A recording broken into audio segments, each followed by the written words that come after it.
Okay, the movers have come and taken my things.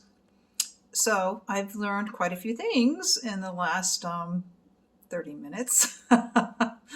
so, um, Northwest Relocation Services is who purchased my contract from Roadrunner. Again, when I first signed up with Roadrunner, I didn't know they were a brokerage house, and it looks like almost everybody out there is a brokerage house now.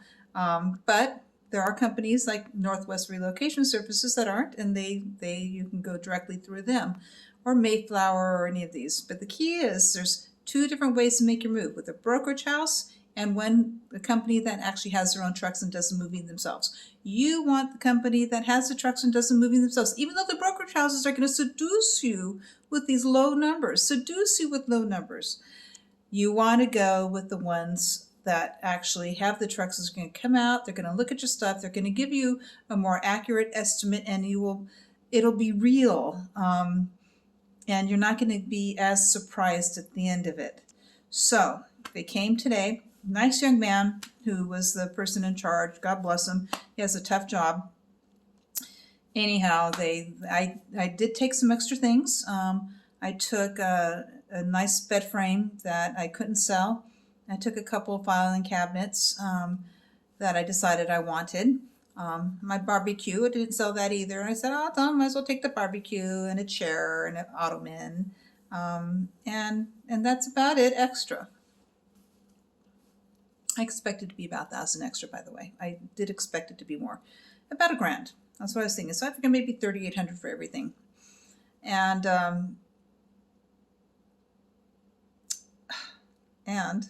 it was not 1,000 more. It was double the price. So my quote was 2,800. It wound up actually being 5,800. So actually more than that, more than double than the quote that I was given by Roadrunner. So this is what the young man told me. He says they do this all the time. They don't, you'll tell them what you have, but they just lowball it. They lowball it to get the sale. And then, as they did with me, they continue to call, seeing if you're adding more stuff. And he said, and I told him, I said, well, I didn't succumb to anything with them. Although at the end I did, right before, I said, I got extra things.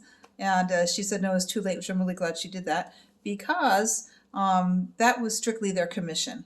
So the more, I saved myself some money by not having them charge me more, because he would have been charging me more, plus they would have got more on their commission is what would have happened. So I would have given her another $700 more or so, and then paid a lot more on this end as well. So this is what happened at the end here. He prepared me, as he knew, he said it's going to be more money, but he didn't prepare me with how much more he thought it was going to be.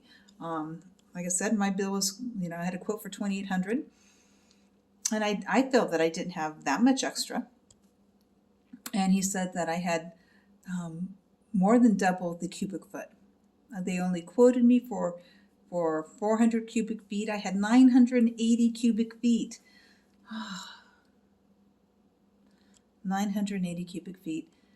That equaled out to $5,800 instead of $2,800 that this move is costing me to have my things transported, plus my car that I still don't have a carrier to take my car yet. It's Wednesday, and nobody's picked up the load yet for me, and the car may not even come. But we're not talking about the car right now. We're talking about my stuff. So yes, I have. I had a big bill, and so my advice to you is definitely don't go through the brokerage houses. I didn't even know. I've never had a moving company. I mean, back when I was younger, my husband was in the military. I had the military moves, so they would come in and do it. And then after the military, all the moves we've made have been, I've made have been privately moved, moving from one within the city. But and when I came across from Virginia to Oregon, we did a pod, and that was kind of cool. But this time I didn't do the pod because I was actually going back by myself. And I didn't want to pack the pod by myself, and I just didn't felt I did that was I think 3,800 or so, and I just felt like it was going to be. I felt I could do better by taking less stuff. The pod, you have certain, you either get the big giant one or you get the little tiny one, and I didn't want the big giant one, and the tiny one was too small. And the pod, I just knew I had this in between size, and they don't make an in between pod to go across the country. They just started making in between pods with these various companies, but they're not going all the way across. So, and I didn't want to have to buy the big ones, which I really probably should have done. And I would have saved, I think I would have saved quite a bit of money if I did it that way. But again, I would have had to do all the labor myself. I would have had to, and that I would have been, and I would have had to hire somebody to do the physical labor for me. So it's probably just a wash at this point.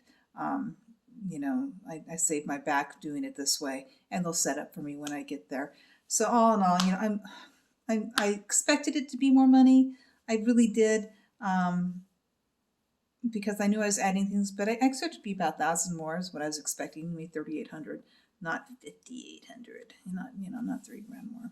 So it's a big deal, guys. So moving is not a cheap business. If you're getting numbers in the 2s and 3s for moving, it's not right. Just so you know, it is just wrong. I didn't take a lot of stuff. I didn't take my dressers. I didn't take a lot of stuff. Sold a ton of stuff. I had a huge yard sale, made a lot of money, which was awesome. It was a very successful yard sale. Very happy about that. But still, I just, how much can a little, 1,500 square foot household, I took, half of what I had. And so anyhow, just keeping you up to breast with the situation. Definitely don't go through brokerage, go through directly and expect to pay thousands of dollars to move. Anything low in the 2s and 3s, you are just 4s, even 2, 3s, and 4s are just not right estimates. And you're going to wind up spending more money. Okay. Ugh.